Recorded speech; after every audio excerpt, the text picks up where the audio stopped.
بسم اللہ الرحمن الرحیم۔ السلام علیکم، تعبیر نامہ چینل میں خوش آمدید۔ آج ہم آپ کو بتائیں گے خواب میں کافور دیکھنے کی کیا تعبیر ہو۔ حضرت ابن سیرین رحمۃ اللہ علیہ فرماتے ہیں، خواب میں کافور نفس کو پاک کرنا، سیدھے رستے پر آنا اور راہ حق کے لیے کوئی کام کرنا ہے۔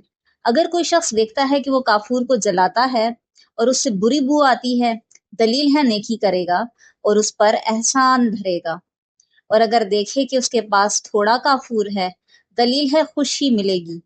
اگر اس نے خواب میں بہت سا کافور دیکھا ہے، یعنی کہ اسے حاصل ہوا ہے، کسی نے دیا ہے یا کہیں سے اس کو ملا ہے، دلیل ہے کہ بہت سا مال اور نفع حاصل کرے گا۔ حضرت جعفر صادق علیہ السلام فرماتے ہیں، خواب میں کافور دیکھنا 7 وجہ پر ہے۔ اول، عالم مرد سے اس کو کوئی معاملہ پیش آئے گا۔ دوم، کسی عورت سے کوئی واسطہ پڑے گا۔ سوم، کسی دوست کے ساتھ کچھ معاملہ پیش آئے گا، اس کو کوئی خوبصورت کنیز ملے گی یا مال ہاتھ آئے گا، یا پھر وہ اپنی تعریف سنے گا کسی کے منہ سے، یا اس کی کوئی خواہش پوری ہوگی۔